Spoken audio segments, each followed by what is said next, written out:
Hey, everybody, welcome. It is the session. Here we are. We're going to be talking some craft beer with Nick Corona from Five Suits Brewing in Vista, California. But before I get to that, I want to remind everybody that this show is, of course, brought to you each and every single time by our friends over at More Beer. You go to morebeer.com and get absolutely everything you need to make great beer at home like I did. I got the Brewzilla. And look, I don't homebrew often, but when I do, it's a Brewzilla beer kit, Brewzilla brewing experience from our handsome people over at More Beer. So go ahead and check them out, please. If you need your equipment, if you need your ingredients, they are shipping. I guess that's maybe more relevant 6 months ago because probably everyone's shipping now. But they're doing great. They get me my stuff in record time. Everything always tastes great. And actually, I need to go there. Oh God, I probably can't get out there for like 2 weeks, but I got to go out there and pick up some grain. So I'm excited to do that as well. So check them out, morebeer.com. Nick Corona, welcome to the session, my friend. Yeah, thank you. Glad to be here. I appreciate you guys inviting me on. Absolutely, man. Absolutely. You force us into a rare Wednesday show, but I don't mind. I think it's okay. I think actually we did that. No, thinking about that. We had to reschedule you, so that's our fault. So yeah, it worked out. Thank you. Worked out. Yeah, thank you for I don't know, being accommodating, man. I appreciate it. I was happy. I was happy about it. I had told Bev already that I was going to be missing my Monday night cornhole league for the show, so I was able to get my Monday night cornhole league in, which was great. All right, how'd you do, man? Did you have fun? Because that's what matters the most. I had fun. Yeah, I'm the worst player here, so I definitely need to have fun. I did have fun. Okay, well, there you go, man. There you go. Five Suits Brewing, and you are in Vista, California. That sounds very Central Valley to me. Where is Vista, California? Vista, California is actually North County, San Diego. So just probably about 15, 20 minutes east from the beaches. Carlsbad, Oceanside area are the... nice. Yeah, so... not too bad. It's got a bunch of breweries here. We were actually just voted best beer community for San Diego Beer News this past year. Oh, wow. Just the Vista, the city of Vista? The city of Vista, yeah. There's just a great conglomerate of small independent breweries all hunched in this industrial park area and a lot of business parks. So yeah, the readers of San Diego Beer News all voted us number one. Why do you think that is? Why do you think there's so many breweries out that way, especially breweries that are making people happy? It doesn't sound like there's a bad one in the bunch, or else you wouldn't have been voted like that. Yeah, a lot of good breweries here. It's a combination of a number of things. Anyone who's started a brewery knows that when you start to look at different areas, you look at different locales, you start to recognize immediately that some cities are very welcoming to breweries and the amenities that they accommodate them. So the city of Vista is one of those that's top of the list. Not just to mention that they also have quite a few of the industrial parks where you can rent out some spaces that are I guess accommodating for breweries, but they also allow things like live music, all kinds of different stipulations that some cities are a little bit tighter on. Okay, so it sounds like it's easier to get stuff done out there. Yeah, you got it. It definitely is, and they're welcoming with open arms a lot of the people in the city and the economic development. Yeah, that's great. Yeah, kudos to the city board and all those people, trailblazing ahead of you to get Vista with it, man. Like you said, there's a lot of places that don't do that. That you have to, as a brewery owner, you have to struggle and beat on doors just to get simple stuff done, just to get open. Yeah, and we experienced a lot of that. It took us quite a while to open up, and that was a big part of our struggles initially. And thankfully, everything kind of came together just right before COVID hit. God, so that's beautiful. This is funny, man. I mean, it's not funny, but it's slightly humorous that out of all the interviews I've done this year, you're probably like the fourth, maybe fifth new brewery that opened within a couple of months of COVID. Yeah. And it's like, wow. On the one hand, it speaks volumes of the growth in craft beer in the United States. And then also, it's just a testament to how many small businesses have been impacted, but are still here based on the community that you guys are in and the support from everybody. Because let's face it, if people weren't going to buy your beer, I wouldn't be talking to you right now.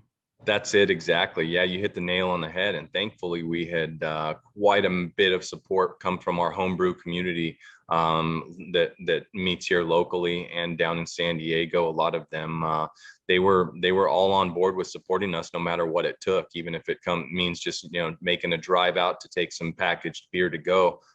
We definitely did receive that support, and yeah, it was an interesting story for us to open up during that time frame. But I'm sure many of those other people can attest, is once you start this process, it's not something that you can just all of a sudden pull the ripcord on and stop immediately and hold off on. So we were kind of stuck between a rock and a hard place. Yeah, you're not like buying a car, where it's just one moving part and that's it, right? You got your equipment, you got your insurance, you got your floor drains, you got your draft system, you got your employees, you got your license, you got all this kind of stuff, where if you decided not to do it, you're probably out hundreds of thousands of dollars. I don't know. We can get into that a little bit, but yeah, for sure. You're sort of full steam ahead. Either, fuck it. Either it works or it doesn't, or we're broke.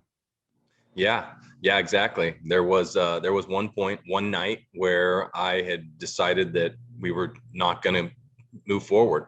And thankfully, that was only one night that I thought that we were going to have to pull that ripcord and stop everything. But that was definitely a part of that thought process, is, okay, well, how much are we going to lose? What happened? Are we willing to lose? What happened on that night? What got you to that point? I think it was just the writing on the wall. Everything with COVID, we had yet to sign and finalize the sale, because we purchased an existing brewery here in town. Okay. To finalize the sale, even though we had already completed letters of intent. I had put my word down on the purchase, but it was just, we hadn't signed officially. And if the decision was going to be made, then it needed to be made relatively quickly before we went through with it. But yeah, it just lasted one night. Woke up the next morning, just decided I had already put my word out there and I couldn't go back on it. Nice. Yeah, I think everybody has that, and no matter what venture they're doing, if it's a lot of money like a brewery, or even just a career change or whatever, you have to have that moment of like potential buyer's remorse, to ground yourself a little bit. But I'm glad you came through it, man. Let's talk a little bit about your background in brewing. Once again, we have another home brewer who didn't intern or work at a brewery beforehand. And I'm that always, like, it infinitely fascinates me how you guys can do something like that. I could never do that. I think I would work at a brewery for 100 years before I tried to open my own. So how did you get into homebrewing, first of all, and then we'll transition into what made you think you could do this without experience? Yeah, certainly. What made you think that you could do this? God, right. I sound like an asshole. No, I love it. I love it, because that's the blatant truth. I mean, it took a lot. It took a lot for me personally. I can tell you that my wife was pushing me through it the whole time. She was ready after I won my first 4th place ribbon at the San Diego Fair to go for it. But yeah, so when it came to brewing and why I got into it, I was never really a craft beer fan, to be honest with you.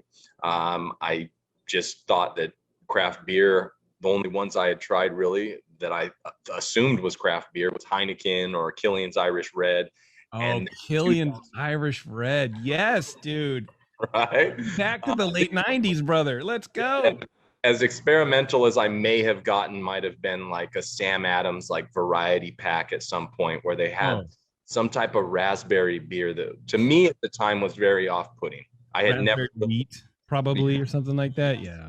And I had never really had a chance to experience craft beer from a loving and an appreciative standpoint. Mm-hmm. Until 2012, I was at Churchill's. I went to Churchill's Brewing, or not Churchill's Brewing, Churchill's Bar. And it's a place right here in San Marcos. And it's a pretty popular, well-known craft beer bar. And I just happened to be there one night, and I had a beer because the name sounded cool, and it was called Maharaja. and it was Avery Brewing's Maharaja. And I just remember looking at it on the board thinking, it sounds cool. It's got a cool picture of some dude up there, and I'll go ahead and I'll order it. So when it came to me, I didn't pay attention to ABV at all. But when I took my first sip, it was this transcendent experience for me. And I just remember thinking that whatever I'm tasting just changed my perspective completely on beer. And I didn't realize it at the time, but it was the bitterness, it was the hops that I had never really experienced, and this really clean flavor that it produced. And I just kept drinking one sip after another, and I was just blown away that all of a sudden beer changed for me. And I had a bunch of them. I went home that night, woke up a little hungover because they were 10% beers. And, but the very same day, I ordered a homebrew kit and I started researching opening a brewery. And it's so funny because at that point, I was so naive to everything that was going to be necessary, but that was literally how I started. I wanted to learn how to make beer. I wanted to give somebody that same experience that I had that completely changed my mind about beer as a whole. So that's what started everything. And I just moved forward from there, made a lot of crappy beer for a year, joined the local homebrew club and really started to improve, joined competitions pretty heavily, and continued trying to get as adept at multiple different styles as I could in brewing them and getting familiar with the process. It's interesting that you ordered your homebrew kit, and then before you brewed anything, you were researching how to open a brewery. Is that just from like I don't know, I want to say customer service standpoint, but that's not really what I mean, because you said you want to give the experience that you had to other people. Is that just kind of the guy that you are, that you want people to have a good experience and you want to figure out how to connect with people like that? This was more on the side of creating something out of nothing, creating a recipe, creating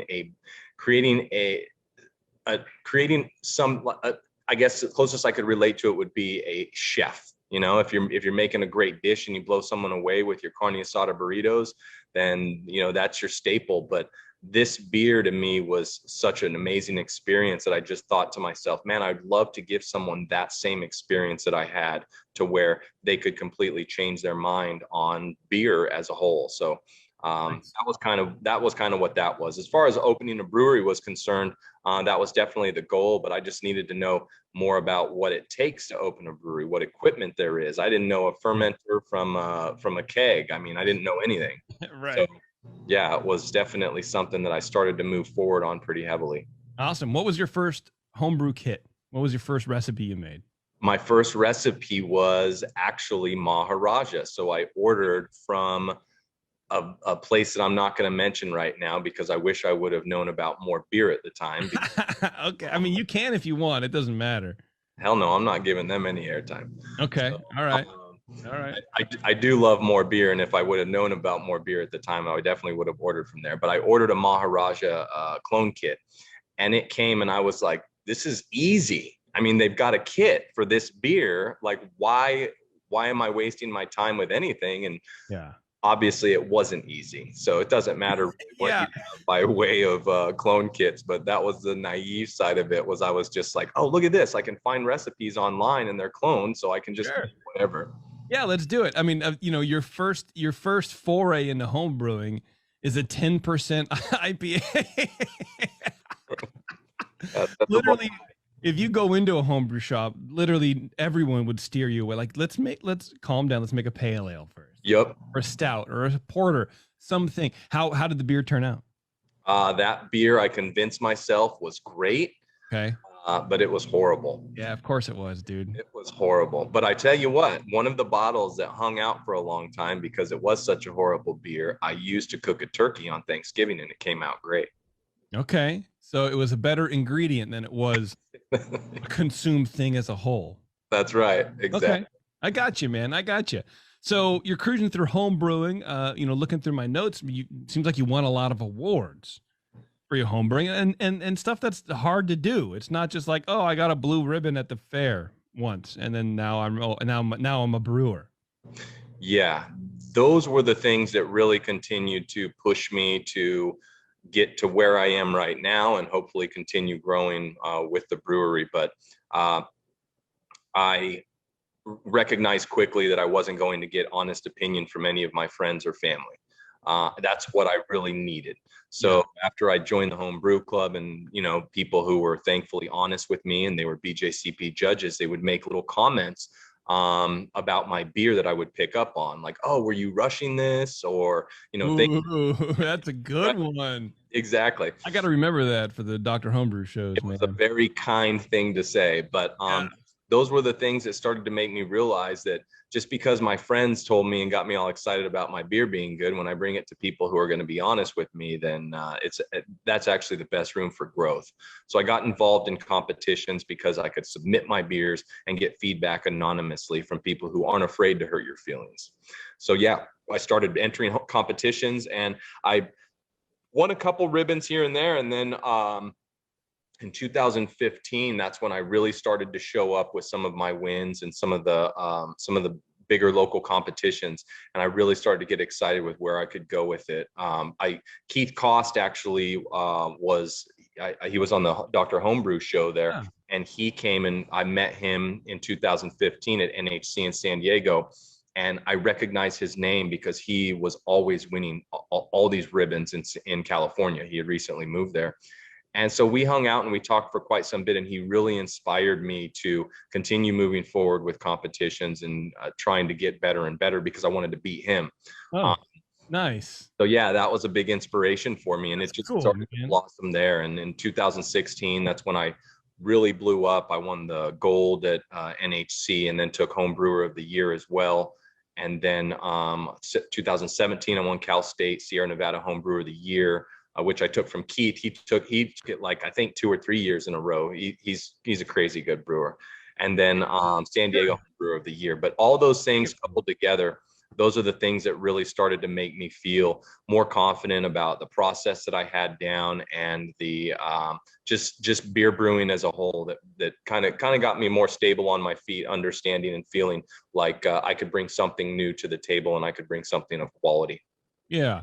That's cool, man. And the Keith story, that's sort of what I like about the home brewing community, is because it doesn't really matter, right? If this was like F1 racing, or I don't know, soccer or baseball or hockey or whatever, you wouldn't be telling, like, coaches wouldn't get together and tell each other secrets. Yeah. You know what I mean? But homebrew, because there's no money behind it, you win a fucking trophy and people go, "Hey, you're the dude," for like 4 seconds, and then the next issue of Zymergy comes out, and then it's all over. Exactly. There's nothing but just the self gratification of doing the thing, and so we all sort of want each other to feel as good as we do it when we win. And I say we loosely because I don't win. But it sounds like, and that's the way Keith sort of is too, man. And he's just, he contributed a lot of his time to Dr. Homebrew, and we actually had him on the other night for our 8th anniversary show. Oh, nice. Yeah, and he didn't send us any beer, so fuck him. But yeah. Anyway, homebrewing is weird, man. It's weird that way. Is you definitely share stuff, because I can tell you my secrets, or you can tell me, but it doesn't mean I can replicate them. Yeah. You know what I mean? And that's what got me into it. That's what got me fully immersed in the community as a whole, was the people that I started to meet and interact with. They were completely open. And here I am, instantly experiencing this, not just the community, but the industry as a whole. I'm experiencing these people in this industry that, to me, it was foreign. It was foreign to me to think that I can walk into a business, and I walked into Mother Earth, and Dan was the owner, and he was working the cash register at the time. And I had this recipe for an IPA that I was trying to fill a grain bill for, and I'm bouncing around, and he asked me what the recipe is, and I mentioned to him, it's an IPA recipe. I just keep looking for a good IPA recipe, and I can't find one. It was probably more me than the recipe. No. What does he say to me? He goes, "Well, I've got the recipe for Buku if you ever want it." And Buku was one of their great IPAs. And it's like, your point is 100% on. You can give the recipe out, and it's not going to be the same. 10 people could brew it. It's going to be 10 different beers. But the openness and the sharing of information, it continued to flow. Every single person that I met, I had people in quaff who were professional brewers, people in quaff who were these great judges, and not 1 second did they stop and think twice about sharing any information that they could to make sure that I was improving everything or anything that I was trying to do. Yeah, exactly. And I like that about the community. I like that about the craft beer community as well, because they do that. And early days on the BN, we had a lot of people who no, I'm not going to tell you. This is my secret. And the secret turned out to be like corn sugar. Yeah. And that's why, like, Vinny gets so much respect, I think, in the beer industry, not because he makes great beer, because he does, and not because he makes transformative beer, because he definitely does that with Pliny and Blind Pig and even his pills. I mean, sour beers, of course, like a whole thing. Name a style, he's probably done it really, really well.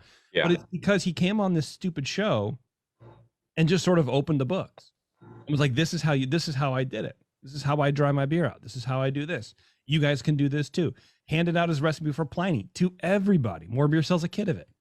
Yeah. And doesn't care, because if you're making better beer, Nick, as a person, then I'm making better beer because I can taste your beer and I can talk to you about it. And you go, oh, well, Vinny told me this. So he's already influenced 2 people's beer. It just kind of goes on and on and on. It's a weird game of telephone.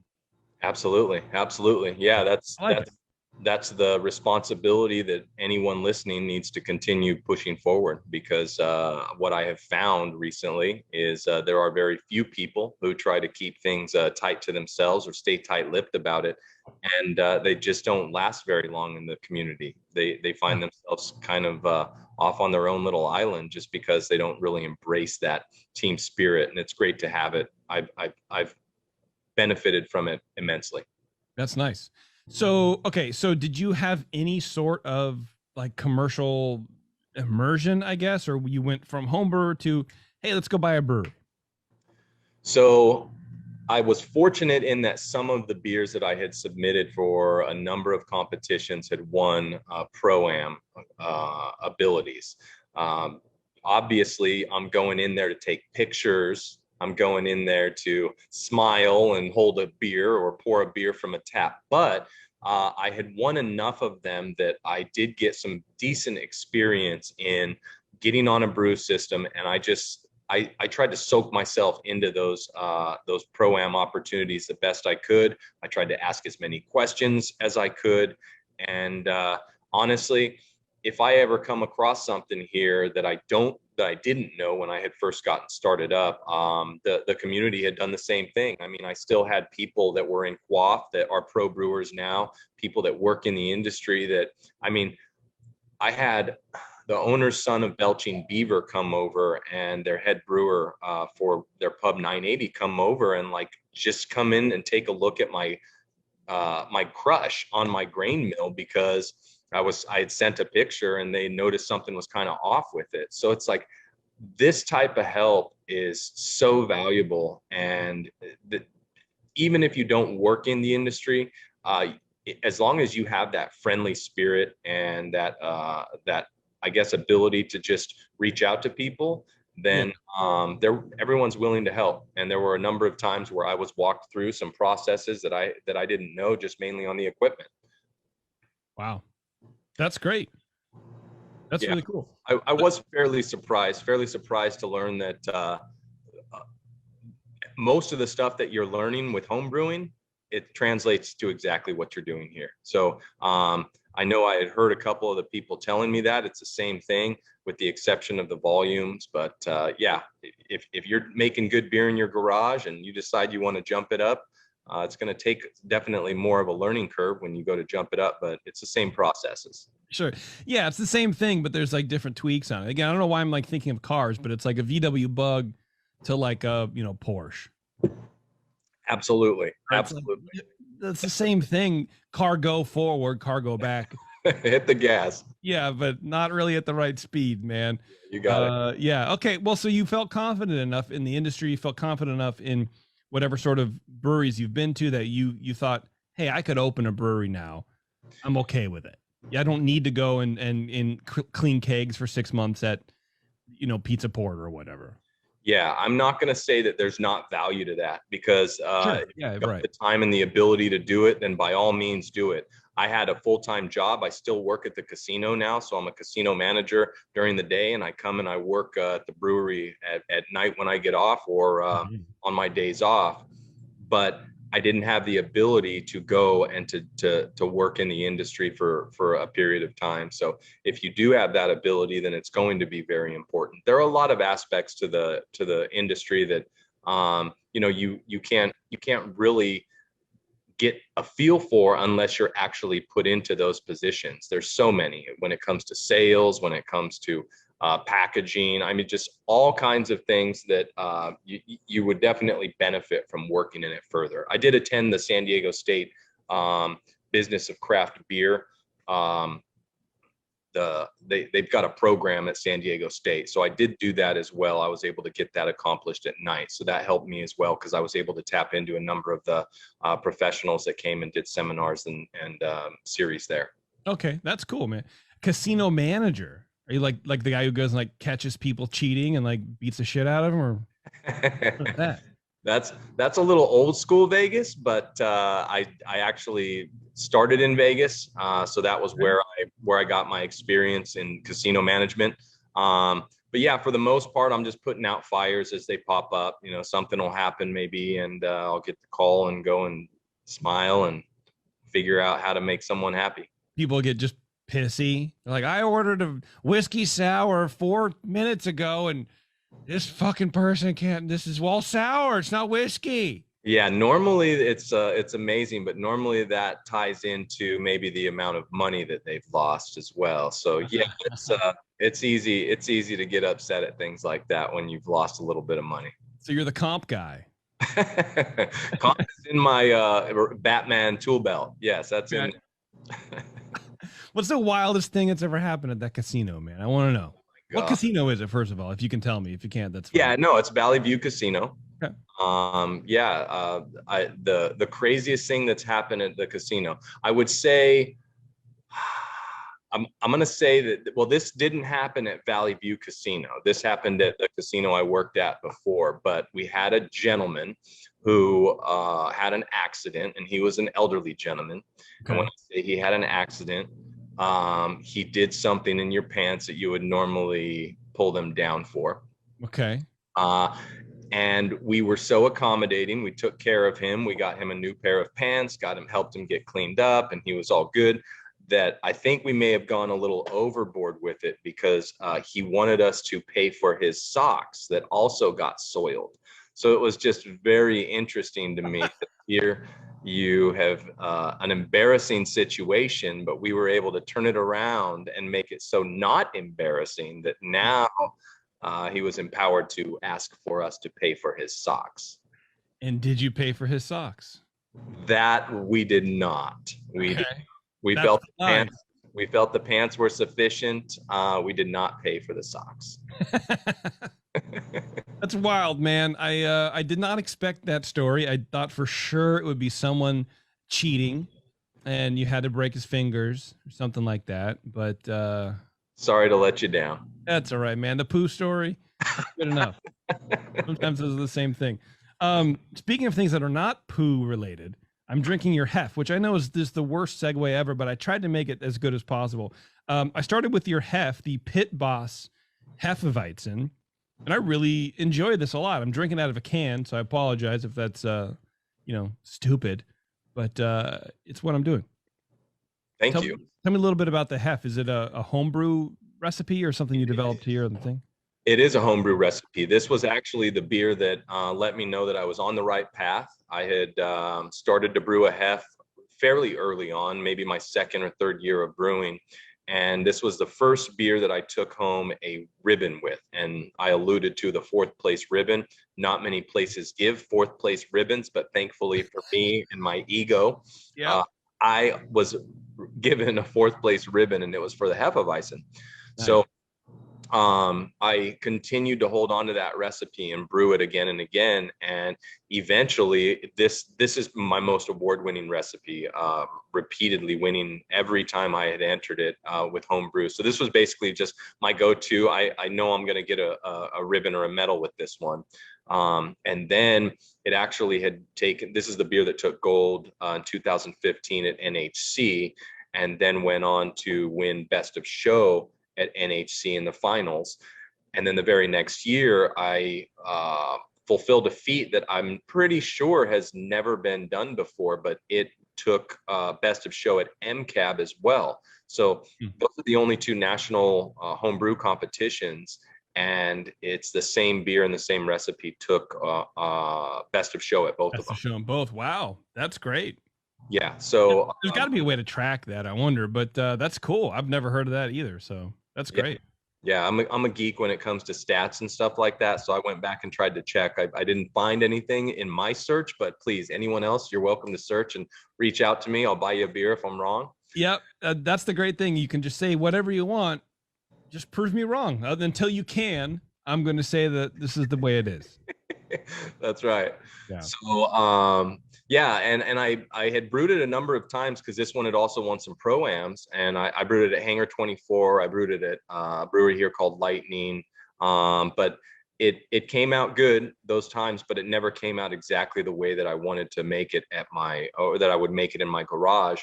So when I took over the brewery here, this was the first recipe that I was just really, really worried and concerned about being able to replicate, because it's one of my favorites. It's actually my wife's favorite. I talked about making that gateway beer that will turn someone into a beer drinker. Yeah. And this was the one that turned my wife into a beer drinker from wine. So she loves the hef, and thankfully I was able to replicate it very, very, very closely now. And it's going like hotcakes. So great. Yeah, it's a great beer. The depth of flavor in there is awesome. It's almost saison-y in the way that you like it tastes like there's like grains of paradise, or like it tastes sort of spiced in the way that a saison yeast can off-put those esters in there too. But like it's clearly a hef. There's a lot of wheat in there too, and not as much as you would get in a saison. And it's still sweet and grainy and overall, very, very different. But that parallel for me is sort of quite,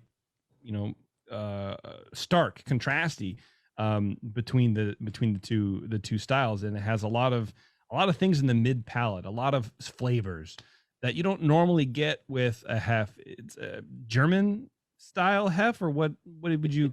Bavarian, definitely. Okay, yeah. I think you hit it.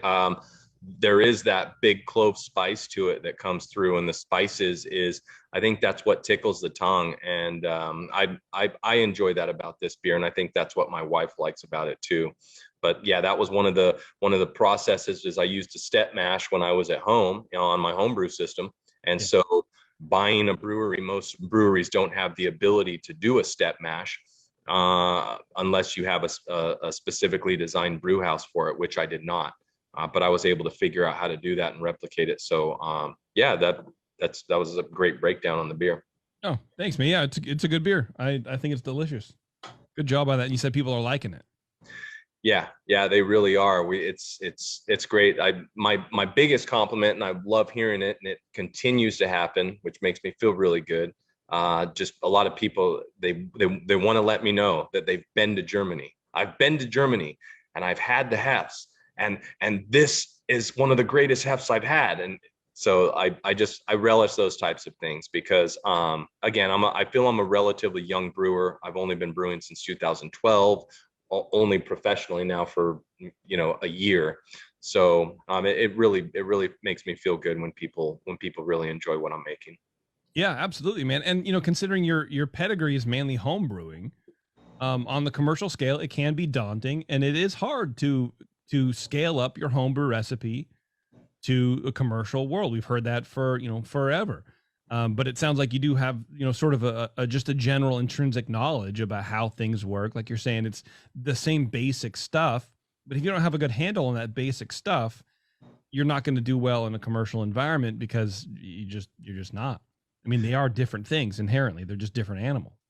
Yeah, I agree completely with that. And when we first got in here, that one of the things, I almost scrapped it, but thank God I didn't. I've always brewed with RO water, And so when COVID hit, we were starting to look at cutbacks, and installing a RO system and really starting the water treatment was one of those things that I immediately thought to myself, you know what?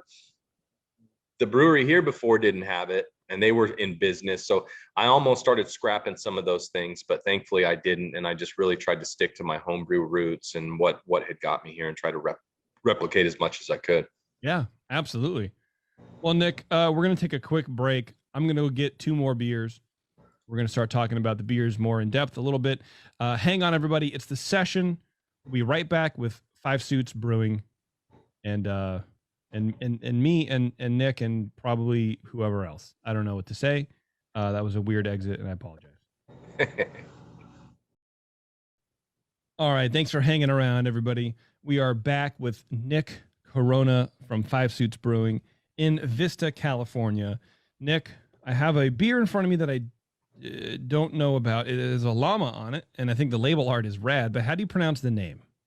Altoque Peruvian Lager. Altoque Peruvian Lager. I would not have gone Toque. But that llama artwork is rad. It's like a rainbow psychedelic. I imagine like this is like a picture of like what a bug sees, like in different color spectrums and shit like that. It's really cool. Why is it Peruvian?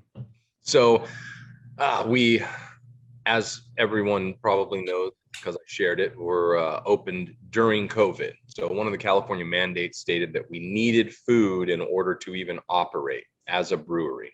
Yeah. We would need to operate as a restaurant. So the first thing we needed to figure out was a food vendor. And since we were brand new, we didn't have any existing relationships with any food trucks. My wife had happened to work, thankfully, with the owner of Altoque Peruvian Kitchen. She had worked at a Mexican restaurant with him, and he had started this business, and it's called Altoque Peruvian Kitchen. Oh, okay, nice. So after they came in, they had a bit of a following. So we recognized immediately that sometimes we would have a group of 4 sitting at a table enjoying their Altoque Peruvian food, but they weren't drinking any beer. Okay.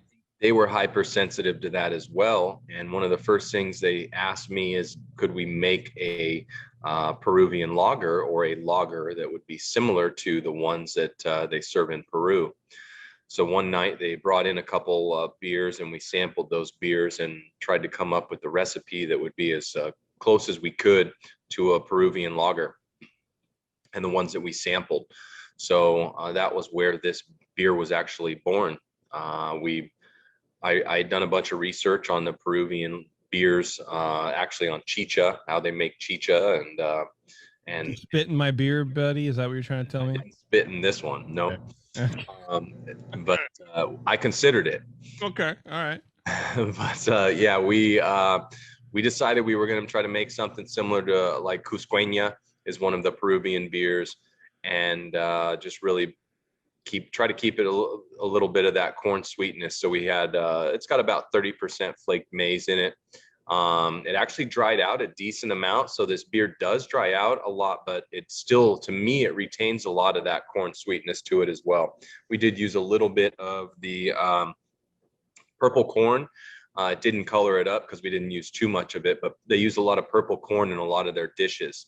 So we put a little bit of purple corn in there and just a little bit of unrefined brown sugar, which they use as well. So we just wanted something that was going to be nice and clean and crisp. And look at that color and just that clarity. Good job.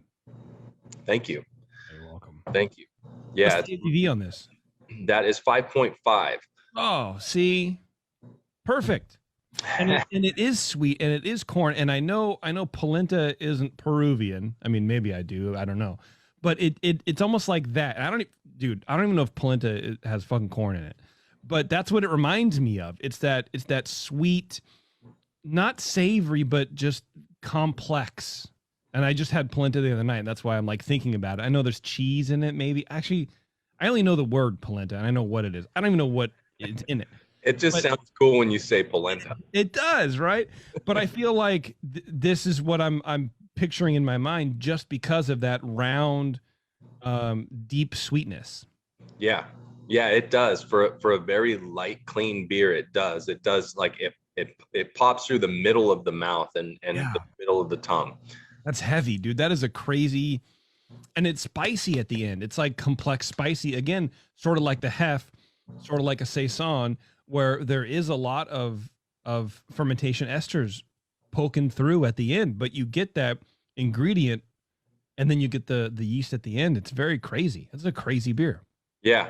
Yeah, it's this is another one that has really instantly become a bestseller at the brewery, and even some of our accounts, like some of our accounts are going through a keg in a couple days. So it's just like it's hard. It's a great thing to say, but it's hard to keep up with this beer. So it's really been enjoyable, especially since it was the first time we just created a recipe, and it's been a hit. So we're digging on it. How do you source the corn? We actually just have flaked maize. So flaked maize is one of the I'm pretty sure we're using oh geez, I think it's raw. Mm-hmm. I forget exactly which one it is, but no, it's not raw. I forget what the source on it is, but it's just flaked maize, and we're not putting it through the mill or anything, so it's all ready to go. And Yeah. I took my time with the very first batch, and I actually tried to replicate some of the, again, with the homebrew community sharing. It was Beer Stout Lager House. Ashley had done a talk for one of our homebrew communities here.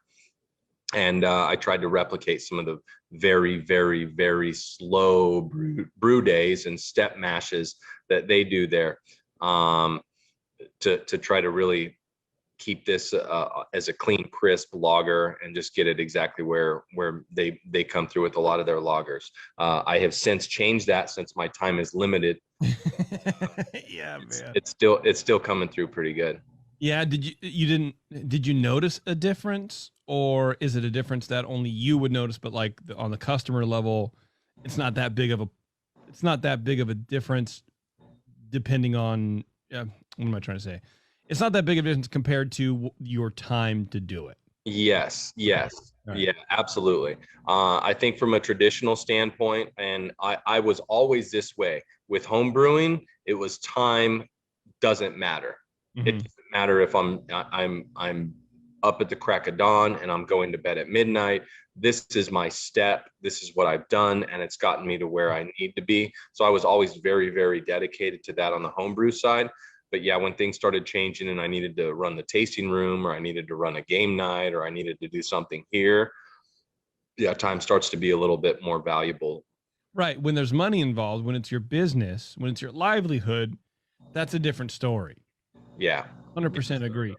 As far as the change was concerned, it was very negligible, and it was definitely not at a point to where it was a big detriment to the beer itself. Everyone still really continued to enjoy it, and we sell tons of this. So When you can afford to hire an assistant brewer, will you make them make this beer the step mash way?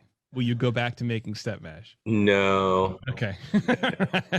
I put myself through hell first, and then I'll determine who else needs to go through hell. Only the things that I'm still doing, I'll make them do. Okay, that makes sense, man. What about your lagering time on this? How do you do this? Or actually, what yeast are you using for this? So it's 3470. I have never used dry yeast. I was always a very big proponent of wet yeast or liquid yeast, and going mostly with white labs. So I had used a lot of their Southern German or their German lager on any of my beers, which I still use on some of mine. So I love white labs, but for this specific one, like I said, I had just done or listened to a talk by Ashley, and I said, you know what, I'm going to try this 3470 because she was very big on it. And yeah, so I'll stick with the 3470 and go with the Sap Ale. Okay, great. And then what about your lagering times? The lagering time, I hope I can maintain this. I really do, but I never rushed a beer when after that first time where, someone was honest with me and say, did you rush this beer? But yeah, I stopped rushing beers, and I'm fortunate enough right now. Thankfully, a lot of it had to do with COVID, that I really didn't have to rush any beers. As far as lagering time's concerned, yeah, it was a full 6 weeks that we had taken from start to finish on this beer. So it probably lagered for at least 4 weeks. Nice. Nice. I really appreciate that personally, as you probably know. Everyone's probably sick of hearing about it, but I think that's great. And you know, it's funny because, and I'm probably gonna get a lot of shit for this, but Do it. it's almost like I couldn't tell with this beer. If you would have said 2 weeks or 2.5 weeks, I probably would have been like, oh yeah, I could definitely taste that. Because usually when people rush a lager, it sort of has this spicy, peppery note to it that lagers shouldn't have. But with a Peruvian lager, which I've never had in my entire life, but now I want to, I didn't know if that was just the style or not. So I was honestly on the fence, and I was probably going to be okay with it because in my mind, in my weird smoothed out, galaxy brain, I thought, well, Peruvian lager, okay, well, it's not really a German thing, so lager can kind of be played fast and loose in Peru, I guess. I don't know. So I don't know. I was sort of like for the first time, I was okay with whatever you had said for the timeline. Secretly, I was sort of also hoping that you said a longer time, and it's just weird that there is still those peppery notes with a large lager time like that. I think 6 weeks is pretty good. I mean, you said 4 probably just for actual like cold storage, but that pepper and that sort of like spiciness, that zip stays through. Yeah. Great. It's really cool. It's a cool beer, man. Yeah. I've had a lot of fun with it. The purple corn and the unrefined brown sugar, that probably adds a little bit to those characteristics. But yeah, unrefined brown sugar, is that like Demerara sugar?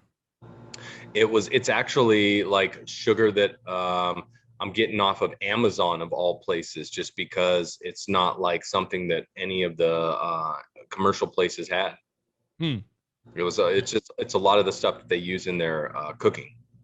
Okay. Oh, I see. All right. I wonder if it is like a Demerara. I don't know. I'll look that up. That's interesting to me. Okay. And then the purple corn, where do you get that from? That was the corn I meant, where you're like, how do you source that? Yeah, so the purple corn specifically comes from them. They have their from the restaurant. The Altoque Peruvian Kitchen. Yeah, that's what I meant. Yeah. So the restaurant people. So they have their sources for purple corn, and believe it or not, the stuff comes like whole corn on the cob.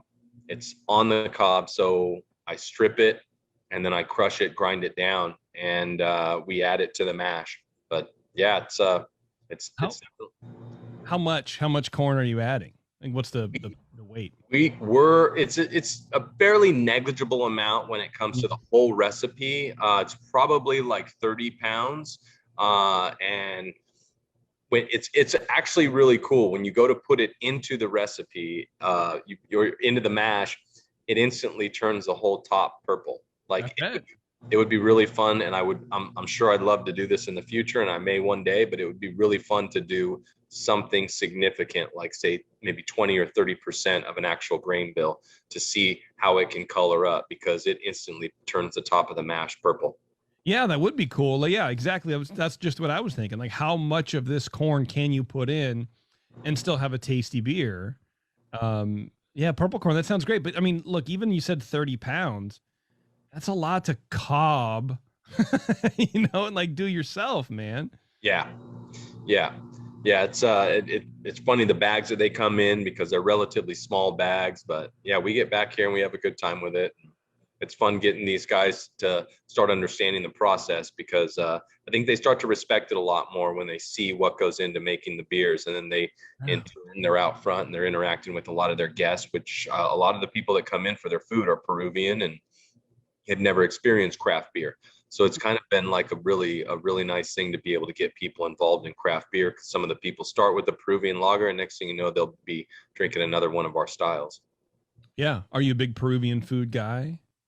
I was not. I didn't know that I was, actually. All right. I never had Peruvian food. So when my wife came to me and said, "Oh, I got a Peruvian food vendor," my first thought process was like, who at a brewery is going to want Peruvian food? Like, I don't even know what Peruvian food is. And it's funny, because the very first dish that Randy is his name, that Randy brings to me, he says, "These are things that you would eat every day. you've got French fries, you've got rice, you've got beef, you've got onion. Like, so he was very hypersensitive of it. And I talked to him later and he's like, yeah, for some reason, people think maybe it's like hamsters or something like that. Well, I would think like some kind of weird root vegetable I've never heard of, and then like different spices and tomatoes and starches. That's what I don't know, man. It's weird. Yeah, that's wild, man. Because you think of food, you go in my mind again, smooth galaxy brain.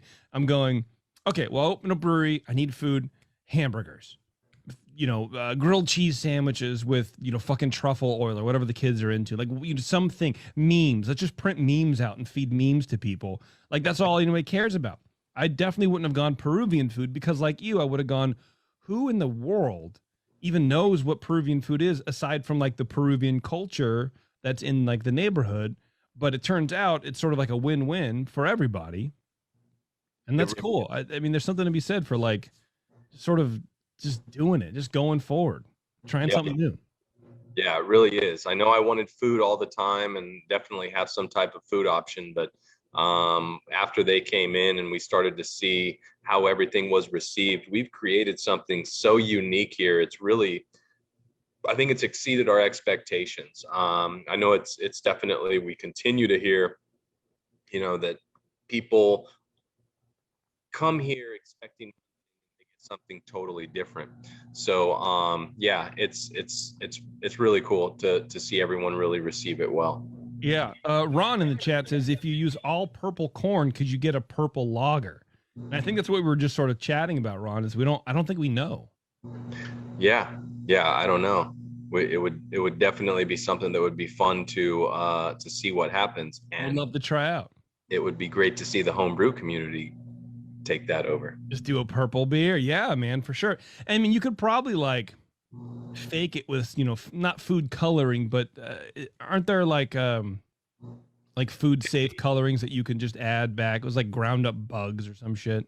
There's chickpea. Chickpea is one of the things that now a lot of the people are using to actually color up their beers. But I'd like to see what the flavor components come forward on the purple corn. Yeah, absolutely, man. I feel like I can taste it. I hate to do this, but can you give me a second? I didn't plug in my laptop here. You piece of shit. Yeah, go ahead, man. Wow. Can you imagine the balls on this guy plugging in his laptop now? I'm surprised he doesn't have the show in the background. That makes me mad. I'm going to yell at him when he comes back. Yeah, this is a wild beer, guys. You got to get down and try it. It's weird. Not weird. It's not weird. I shouldn't say weird, but it's very different. It's like it's almost like a table beer saison, but not at table beer strength. There's that spicy saison character to it. I don't know. It's crazy. All right. My apologies. You figure that's all right, man. Don't worry about it. Yeah, that's good stuff. I like it, man. Let's crack open the next beer, huh? See, I have my dump glass here. I didn't even use it for this beer. Nice. Also didn't finish it. But, look, I got to work. You know what I'm trying to say? This beer, I don't want to open. What is it called? Planet Nectaron. Yes. And it's a hazy IPA. So can we just talk about it, or do I have to drink it? Kidding. I'm joking. No, I'm kidding, man. Of course I'll drink it. Tell me about Planet Nectaron. What's the name about? Okay. Well, Nectaron hops, and this has got a great little circle back story to the home brewing community. But Nectaron hops are a brand new hop out of New Zealand. They were previously Hort 4337. And a friend of mine on Facebook had talked about one of the rubs he had done recently, and he's been in the industry quite some time. So he said it was one of the best rubs he's ever done for some hops that came out of New Zealand. And did anyone want to pre-purchase them? We were brand new, and I know I wanted to start experimenting more with some hops. So I went ahead and I pre-purchased a few of these boxes. And so when they came in, I knew I wanted to do something that would be relatively hazy, but also I'm just a big IPA fan, and I love hops. Yeah. So I put this recipe together and took the hops and added the hops a number of different ways throughout the process, and kind of made it almost a one hop beer. But the second day that I took a little sample off the fermenter, the aromas and the flavors that were coming off of it, still not fermented, were just mind blowing. It was something that I hadn't really smelled in a long time. And I remember one of the first really great IPAs I had, it had that same flavor and that same aroma. So Nectaron is the name of the hops, and to me it seemed out of this world, and it had nothing to do with our branding, Five Suits. We've got more of a Vegas style background. I just said I want to name it Planet Nectaron, and so we went forward with the name, and this beer has instantly become a hit with a lot of people. It was also voted on by the San Diego Beer News readers as well, and it just took best hazy in San Diego. What? Wow. I feel like that's like taking best lager in the Midwest. Yeah. You know what I mean? Like, so this beer is, it is, okay. I don't like hazy beers. I've made that just sort of like a hill I'm going to fucking die on, and I don't care about it. I welcome death on that hill of hazy IPAs. But it is amazing to me how the style has sort of evolved, or brewers sort of push the style. And maybe it's the new hops coming out, because obviously I've never heard about this new hop. But it does drink differently and smell differently than other hazy beers that I've had. And I almost caught myself. I mean, I did catch myself, but I almost verbally expressed that I would actually drink a beer like this. Good. And that, no, it's not good. It's like in a horror movie. Like maybe I should go see what that sound is. And you know you're gonna fucking die, right? So I feel like that's the first step in me just dying, rolling down the hill of hazy beers, where it's like, oh, maybe I should try this. And then you come along with a mash paddle and stick it through my heart, and then stake me in the ground. That's what this beer could do to you. Yeah, I don't want that to happen, but man, that's a crazy. Because a lot of beers like this, you smell it and you go, okay, orange, mango, candied orange, green mango, whatever, those kind of things. But this is like a lot of, we talk like the satsumas, right? Or like the small little cuties, mandarins, right? Yes. But this is like, this is such a fucking stupid analogy. I think I have something wrong mentally. But like, if you ever get like a big fat fucking orange, just like a big orange with like, you can see the pores, right? Yeah. It's just the dimples and whatever. And you crack that open, and it's like a mature smell when that juice sort of sprays up from the peel. Yeah. That's what I get out of this. It's a mature orange smell, which Nicole Ernie, I challenge you to come up with a better fucking phrase than mature orange smell. Mature orange oil. That's what I get. I get mature orange oil smell out of this. And I've never smelled it before in my life. Yeah. It's wild. Yeah. That's really, really, with like maybe a little bit of guava, maybe a little passion fruit, but not like a tart passion fruit. That like passion fruit. I use passion fruit puree and to make syrups for my tiki drinks and shit like that. It's like that. It's like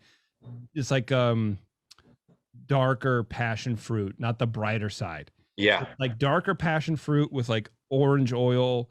It's wild. These are wild hops. Yeah. I'm a huge fan of passion fruit. Huge fan. Do you get that too? Do you get a passion fruit also? I do get passion fruit. I get passion fruit when it's a brand new batch, super fresh. I'm getting a lot of peach. We get a lot of peach and stone fruit coming through on it as well. Okay. But yeah, the passion fruit, that's a big one as well. I was a really big fan of Green Flash. They made this one, it was like a once in a blue moon beer, but it was called Treasure Chest IPA. And it had tons of passion fruit, and they used like a passion fruit tea and a passion fruit puree. But this beer specifically, the amount of flavor and aroma that came off of it just with the hops, like has been something that has completely blown us and anyone who has tasted it away. The first people that tried it were like, "Oh, you use mango puree, right?" Right, right. This is a beer that'll do that to you. And I don't hate beers like that, but it's weird how hops and how you layer them and how you add them to the beer can trick people into thinking, normal people from the public, innocent victims, and you're tricking victims. You did come from Vegas, I can tell. That there's fruit in here. That's the weird thing about beer, man. I mean, wine does it to like a certain extent, but you know for a fact there's only grapes in this wine. It's only grape juice, but in beer, you never know. You got it. You got it. Yeah, it's amazing. And this was something that, we put a lot in the whirlpool. We used some biotransformation. So on day one, we threw some in there, and I think we just really got the most out of this hops that we can. And it's been well received as well. The way you said biotransformation, it sounds like it's a product. And then I thought that would be a really funny April Fool's joke for like BSG, something like that. We're like, now selling biotransformation. Add this into your beer and everything's going to be great. I think we could see that post in the future, because that's a really good one. That's pretty good, right? Oh yeah. This beer is wild, and it's sort of what's the grain bill before I get too far ahead? Yeah. So thankfully, and I think this will help rest your I guess concerns about this taking you to the dark side of hazies. Thankfully, there's not a lot of adjuncts. There's no lactose.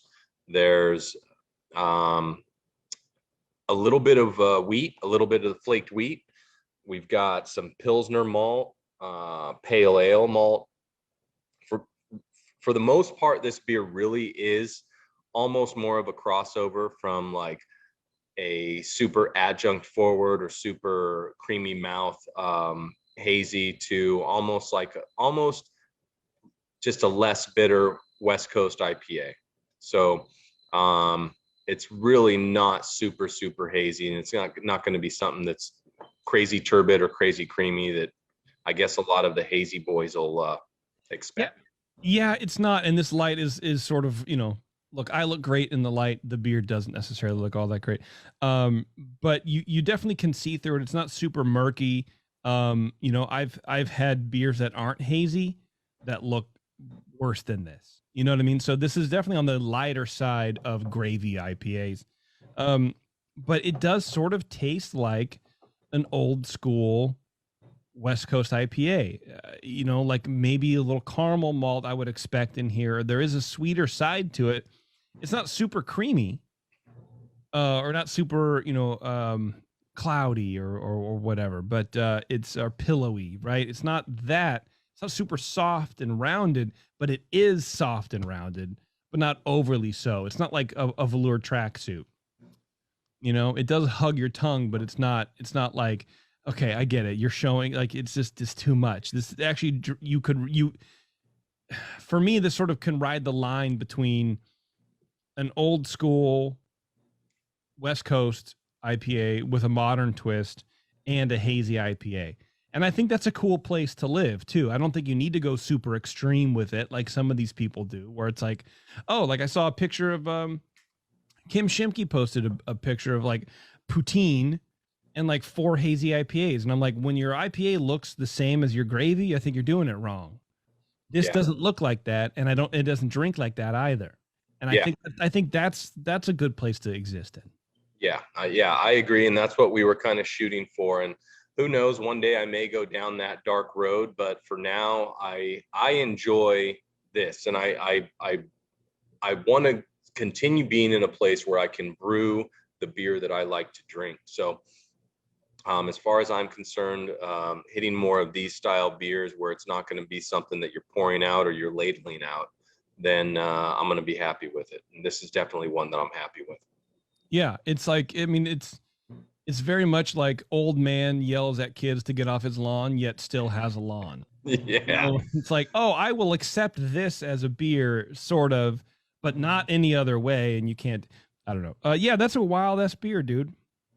I like that hop. What else are you going to use it in? Or is it just going to be for this recipe? No, unfortunately, that first purchase came through 2020, and I went back on day 2 after I tried it, and I went back and got a hold of him and tried to order as much more as I could. I got some more boxes. Still wasn't enough. Continued selling out, and I actually got to a point to where I started being like, I'm not going to say it, but I started really bugging a lot of the local breweries here for that I knew that had purchased some. There were only 4 breweries in town out of like 160. There were only 4 breweries in town that got on the same purchase of the 2020 Nectaron. Okay. So I got some from one, and as much as they would give me, and then I reached out and I had to continue pinging and reaching out and begging, and finally, like, Mimi flooded them with Godfather, like, I'm going to make you an offer you can't refuse Right. deals, and then I was able to get more. But I've got some more hops coming in August of the 2021 crop year for Nectaron hops, and those are coming straight from New Zealand. So we're kind of riding the lightning right now when it comes to what we can do with the hops. But once I get more and I've got a substantial amount, I want to start doing some West Coast versions of this, because I really want to get things dried out. I want to clarify everything, get everything nice and clean and crisp, and then see what I can do from a tropical standpoint on a West Coast.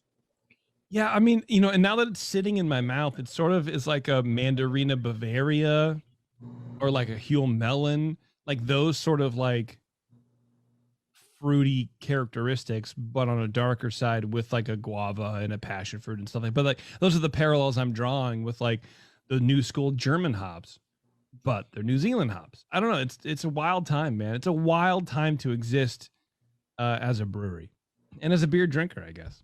Yeah, absolutely. The circle around story to this, which is really great, and I guess it goes to show that the home brewing side is really inspiring so much that's going on in the community, is that all after this whole beer had taken place, I brewed it here. It ended up getting voted best hazy in San Diego. After all that happened, I just happened to be on my phone and I was looking back at my old pictures, and I had gone back like 2 years. I don't know who keeps 2-year-old pictures on their phones, but I'm one of those old dudes that like carries around a photo album, I guess. Hell yeah, dude. Me too, honestly. I'm back there and I look, and I remembered I had taken a picture at a homebrew event for Society of Barley Engineers here in town, and their president at the time, Andy, had taken some wort and he had brewed like 3 or 4 different beers with the same wort, but he used different hops on each one. And I had loved one of those beers so much that I actually took a snapshot of the placard that he had. And on that placard, it said Hort 4337. And that's the same exact hop that this was at the time. It was a horticultural experimental hop, and it was called 4337. So 2 years prior, I had tasted this hop in a beer, and it struck me so much that I took a picture of it at this moment. Yeah, that's wild, man. I love it. Yeah, pretty fun. Yeah, that's cool stuff. All right, let's take a quick break, Nick, and we're going to come back. We're going to try the last beer, which I think we're going to talk about quite a bit, and then we'll wrap things up. What do you think? Cool. All right. Hang on, everybody. It's the session. We'll be right back. All right, everybody. Thanks for hanging on. We are wrapping things up with 5 Suits Brewing in Vista, California. It's the session. My name's JP, and the beer I'm about to drink is called Cover Your Snout Stout. What in the world am I about to drink? I really hope there's pig snout in here. I really do. Well, unfortunately, it's not so glorious. Yeah, that sucks. I'm just kidding. What's this beer all about, man? This is a 6.7%. Not so shabby. 6.7. Yeah, we just went with like an American stout style. Okay. I actually was inspired to brew this beer by one of our local home brewers here in the Anaheim area. Name is Tien. I had a beer that he had brewed for NHC. I judged it by chance. I didn't know it was his beer, but it was just a smooth stout. Came through really clean, nice and drinkable, very enjoyable stout. And I wanted to try to put something out like that, one of the beers that I had brewed. He actually had used some pandan spice, Asian spice, I believe is what it was that I didn't iterate into this recipe. Okay. Just kind of stuck with kind of a more common American stout. I did add lactose into this one, so hopefully you're all right with lactose. I should have probably said that before you drank it, right? Yeah, no, I saw it in the notes and I was like, oh man, hopefully, I mean, it's fine. I'm good with lactose, but that would be really funny if I just had instant diarrhea. Yeah, it wasn't too much. It's a really small portion of this, just enough to make sure that residual sweetness comes through a little bit. But it does have coconut and a very slight hint of vanilla. The coconut was really fun to play with. It was the first time I had ever tried introducing coconut into a recipe and introducing it into these tanks, which was a major pain in the ass. So I wouldn't expect too many more coconut beers out of me. No. How was it a pain in the ass? What happened? It was whole unsweetened coconut flakes. So just I would, if I were to do it again, I would definitely bag it. But I had thrown some in some bags and I just wasn't getting the coconut flavor that I was looking for. So I got another 25 pounds and I actually roasted 25 pounds of it. And since I had ran out of bags, I just decided I'll just dump it in and let it do its thing. And hopefully it like proliferates through the entire tank. Oh, were you rushing this beer, Nick? Is that what I hear? Yeah. So thankfully, and this is the good part, is that we were able to get the beer out of the tank. So coconut actually doesn't create too many issues as far as blockage is concerned. Okay. What it does create issues for is if you try to get it out of a 1.5 inch opening at the bottom of the tank. Okay. All right. Okay. It stacks up pretty well. So at the time when my brother was here working, he was reaching in as far as he could through the manhole to try and dig out as much as he could with hand scoops. And it wasn't a fun thing for us to deal with, but put out a pretty good amount of coconut on the beer, which is hard to get unless you're using some type of extract, which we did. Yeah, no, it is hard to get. And when you said you toasted the coconut, it made potentially a false memory, but I think of Doc years ago, because he would always do a coconut porter, I think. And he would always say, like, you put as much coconut as you want, but when you think of coconut, the flavor you're really thinking of is toasted coconut, even though you don't know that. So if you want to do a coconut flavored beer, you have to toast it, or else you're not going to get the flavor of coconut. You know, you'll get coconut essence in there, but it's not going to be the same because we're all thinking, oh, toasted coconut, that's the flavor. Yeah, absolutely. Yeah. So I was fortunate that I did that. Unfortunately, I had to do it at my house. So transporting sanitary coconut that was toasted from my house in my little oven to here was another part of that thing. But what the things you do for beer. That's right, man. You wouldn't be a professional brewer if you didn't do that. You know, there's always going to be some like situation where you have to incorporate something like this, right? Like, how do I solve this problem? I got to use my house, bro. And we got to figure it out. That's it. Got to figure it out. Exactly. Yeah, this is a quite a decent amount of coconut flavor, but it's not overly coconut. Like, it's very clear that it's coconut, but I think you've done a good job with the base recipe that it sort of absorbs some of the coconut flavor and doesn't really let it just dominate the beer. It's still a beer first. Yeah, absolutely. So we didn't go overboard on the ABV on this one. This was our first stout. We wanted to put something out there that just people enjoyed. So we definitely stayed down like around an American stout. But we had fun with it. I like this beer. I have a problem with American stouts because I have a problem with like roasted barley, like roasted grains like that. So like instantly I'm tasting, I'm like, God, I would love to like, drop that and add like oatmeal, make it like an oatmeal stout. But then that's not American stout. And so I didn't want to I didn't want to say that, but it is very much an American stout as far as I don't really taste a lot of American stouts. Yeah. Thinking about it now, like you don't see American stouts out there, much less, you know, coconut ones with coffee and lactose. Yeah. How does this fare in the tap room and everywhere else? So as we don't distribute this. This beer is mainly for just the house, an offering as far as anyone who's looking for a stout. Pretty much every person who tries it, when they say they like stouts, really enjoys it. But I'm with you. I don't like the roasted barley thing. Mm-hmm. In fact, we've got a beer that'll be coming out probably mid-August.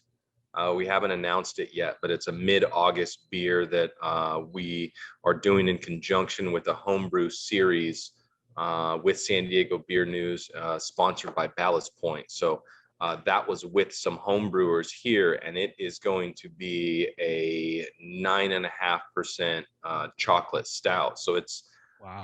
yeah, it'll be a very big one, and you would be pleased to know that it has no roasted barley. So it's pretty much all pale chocolate rye. Yes. Yes. Wow. Chocolate rye. Yes. Pale chocolate is my spirit grain. I love that. It's just the best grain ever. Yeah. It was a lot of it. And the first flavors we got out of it was just like chocolate overload. So yeah, have fun with it. We might put a couple barrels through and do some bourbon barrel aged as well. Oh yeah, that'd be wild, man. Yeah, that'd be crazy. How did you add the coffee to this? So the coffee was only through the grains. There was actually no added coffee. So all the coffee flavor that came through was just from the grain bill, which was pretty impressive because it tastes. There's no coffee bean at all. Nothing. How did you do that? Because I'm a coffee guy. I love coffee. I think I'm an expert at many things, and I'm not. I would have literally bet $100 that there was coffee in this beer, coffee bean in this beer. Yeah. How did you fool me, the unfoolable? I love it.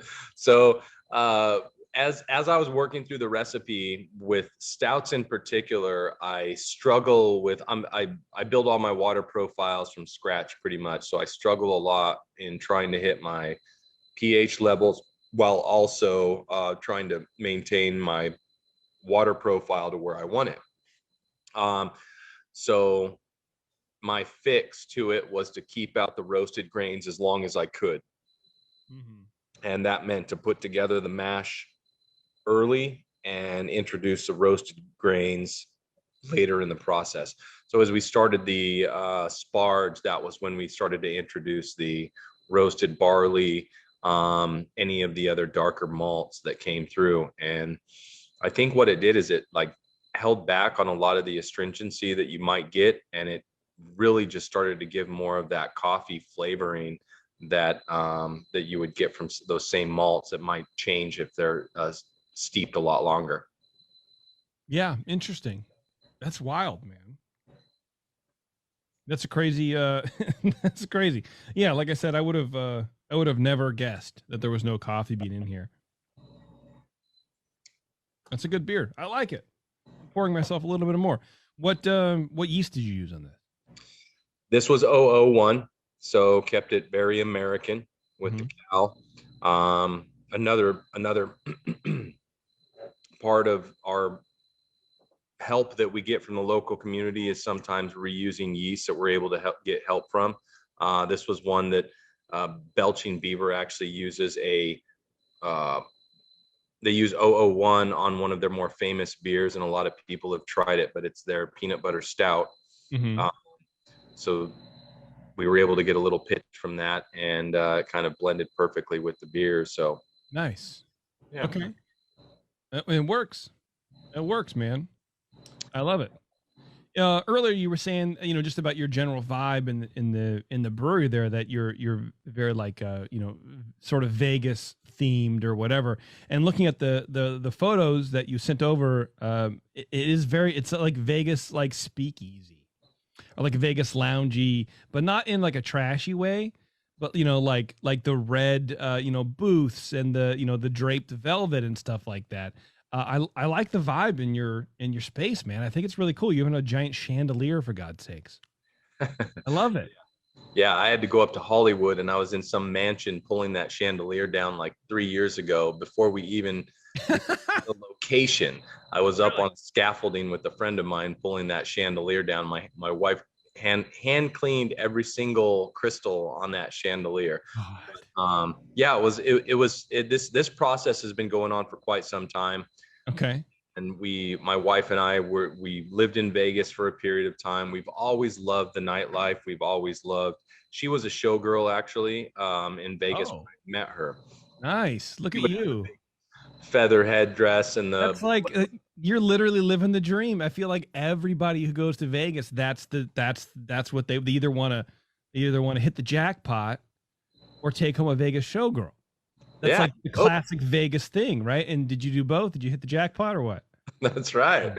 I had one jackpot, probably with the Vegas showgirl, but yeah, See, there it's you go. both at the same time. That's Um, cool, man. That's a real. That's really. I like that. That's neat. Thank you. Yeah. So we've got some stuff hanging out throughout the brewery that a lot of our friends had donated to us.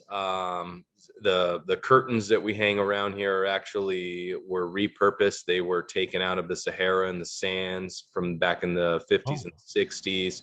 So wow. I mean, literally, the Rat Pack could have played in front of the same curtains that are adorning our tasting room. They're the ones right behind me, actually. Wow. Um, Definitely their cigarette smoke probably did. it was a nightmare getting those things to Oh, smell decent, but I hung them from my two-story balcony at my house during COVID, okay. and was back there with the power washer cleaning them all off. And yeah, it was yellow gunk coming out the bottom.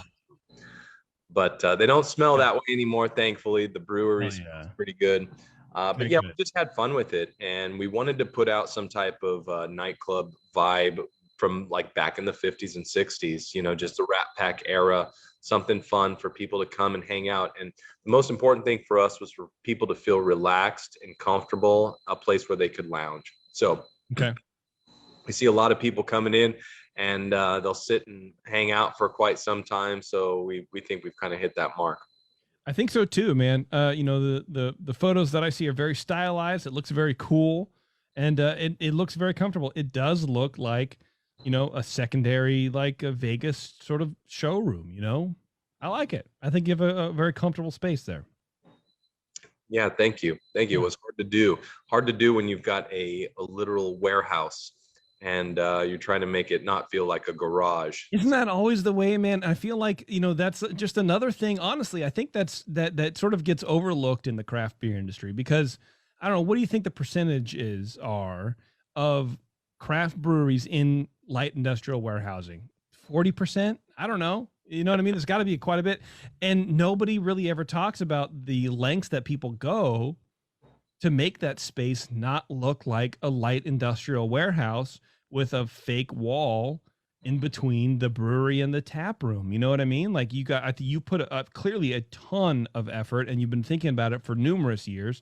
And there's a lot of spaces that don't do that, and there's a lot that really do. And you can really do a lot with just a fucking rectangle of a building. And I think you did a good job. Yeah, thank you. I appreciate that. And that was exactly how you're looking at it. We get the blueprint plans and we start looking at it, and we've got a rectangle to deal with. So yeah, it's more important now than it has ever been. I think it was an afterthought when breweries first came out. It was, we're a brewery and you're going to be stoked to come hang out where we make the beer. And that's transitioned now. And you actually have to give people an environment where they're going to have an experience in. They're going to leave thinking they want to come back, and who they want to bring back. So Yeah. that's a big part of it. Yeah, absolutely. Exactly right. It's not just about it's almost like the draw isn't just the beer and how it's made. Everybody knows how it's made. And sure, there are people who come in there, they ooh and ah about, oh, that's the mash tun. I get it now. But it's the experience. And we've sort of evolved beyond that as craft beer drinkers, where everybody's sort of coming into craft beer, maybe knowing about it, or maybe I always struggle with this, and it's an interesting topic to sort of talk about, is the amount of knowledge that's been disseminated across the beer drinking industry. I think we've done a very good job, and not just, on the Brewing Network, of course, but we as an industry as a whole, in giving out clear information, is teaching people how beer is made, taking the stigma out of it, or taking the mystery out of it, I guess, explaining it. So now people go, they come to your place. They know how beer is made for the most part. I'm guessing, you'll probably tell me if I'm wrong, but it's more about what environment is better for me to chill and what vibe is better and what beer is better. And that's really it. It's not, like you said, it's not enough just to go, I'm sitting next to a fermenter. That's cool. But in your spot, I'm in a red, a red, upholstered booth with a little candle in the middle, and I'm ready for an Elvis impersonator to come on. I think that's infinitely cooler. Yeah, you got it. Yeah, the more boxes that you can check as you're developing your business, your brand, the better suited that you're going to be to weather storms. And I mean, Jesus, we just weathered the most ridiculous of storms. Yeah. But yeah, everything is continuously in a state of transition. And if anyone out there is looking to get into the brewing industry, you need to start paying close attention to a lot of the brands that are coming out, because it's no longer simply setting up tanks and shining them up. It's a lot more than that. Yeah, absolutely. It's a lot of hard work, man. And the beer sometimes doesn't even speak for itself, I think. I think well, I don't know. Again, I don't know anything about anything, but it seems like the beer industry is very multifaceted. So you can have great beer but a shitty place and no one will show up. Or some people will show up. But you need to have, it's that balance. It's striking that balance because, as we know, especially now, tap rooms are where the money is at. So if you have a good tap room, a comfortable place, your beer, I'm not going to say your beer can be shitty, but I don't think you need to really be hitting it out of the park every time. People will still show up. And I'm not saying that about you in particular. No way. No, I'm saying just about in general. But if you have the best of both worlds, you're going to get people coming back more often. And I think it seems like that's where you're at. That's exactly the point that I was trying to make. Yeah. If you ask my wife and my mom, my beer is the absolute best beer that there is. Those are the best two people to have a comment, man. I mean, that's what all that matters. That's right. And I feel confident in the beer that I'm making. But again, the more that you put out there, the better your chances are going to be for success. So, yeah, we wanted to have just a fun place with great beer. Just so happens that the food that came through really helps out. But I think we really geek out when it comes to someone coming in off the street. Their expectations were extremely low because they had to find us. I mean, we're a C location. You had to make 7 or 8 turns off of main roads in order to find us. Okay. And then when you do find us, we're tucked back in some industrial park. You're parking a little bit further away because we have some god awful tent in the front that has seating out front that the California state required us to have. And then you stumble your way in, and then all of a sudden you see a lot more inside than you were anticipating. And we continue to get people who are really excited about that. And I think if more people and more breweries out there started to pay closer attention to that, even people who might be struggling right now, spend a little bit more on your infrastructure, spend a little bit more on your guest experience, and start to recognize some of those things. And, people might start to come back a lot more just because of the experience that you're giving them.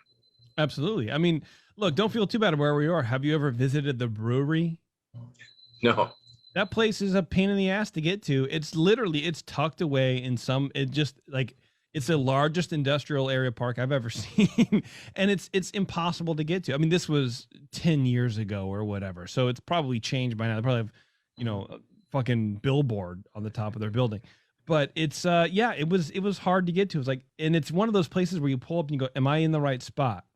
Yes, because there's a lot of doughy homebrewer looking guys that are waiting in line to get in. Okay, now I know where we are. Now I feel at home. Or like Monkish, with the same, like when we pulled up there, it's like I could either get my front windshield replaced or I could be getting a beer. I don't really know.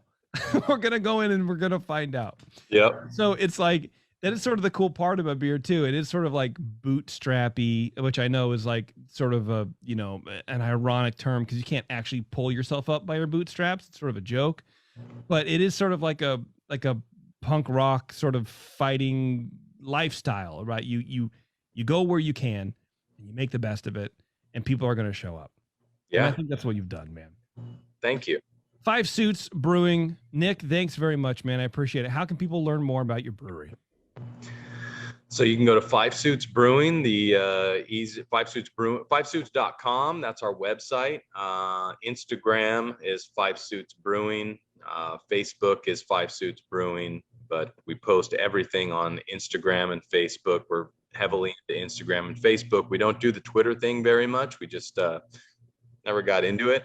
Instagram is the best platform for a brewery. Twitter, no one. That's not it. Visual. That's what you got to do. I think it's great. Yeah. Yeah. So we're always sharing stuff on Instagram and Facebook. Our Instagram account's very active, so you'll get a post from us at least every day, and we'll share everything we can with what's going on. We've got a lot of events going on at the brewery, so I guarantee you, if you're ever in town, you're going to have a good time when you do cruise out to 5 Suits. Hell yeah, dude! It sounds like it. Sounds like it. I'm going to pull you up on Instagram right now, dude, because you're posting every day. I think that's cool. I like that. You can sort of get behind the scenes of what's going on at a brewery. And I think that's important. It's personality, and looking at your Instagram, is a lot of your personality comes through. So I think that's cool. Absolutely. Yeah. We're all family run, owner operated. So it's literally me, my wife, my mom, all running things. You'll find us brewing the beer, and you'll find us serving the beer. I love it. Well, thanks, man. I really appreciate it. Not only just for listening to the show, but for sending beer in and transitioning into a craft brewer so you can be on the show. And I just made that sound like you did this just to be on our show, which is cool. I think that's pretty good. Now that I've done it, I'm going to leave. Yeah, I'm going to close the doors, and that's it. Yeah, thanks for sending in beers, man. I really appreciate it. Thanks to you guys for listening. I appreciate it very, very much. If you want more radio like this, of course, you know where to go. We got Dr. Homebrew. We got Brew Strong coming, all this kind of fun stuff. And actually, there's a live 2 episodes of Dr. Homebrew being recorded on June 30th, which is next week, I guess. Maybe it's a year from now. I don't really know. But June 30th, look at your calendar, figure it out. If you missed it, you can go back and listen to it. That'll be fun for you. Thank you very much. If you want to catch us live, we're on Facebook all the time. We do Facebook Live when we record this, but you can also hit the pod as well. Anyways, until next time, everybody, thanks a lot for tuning in, and we'll see you later.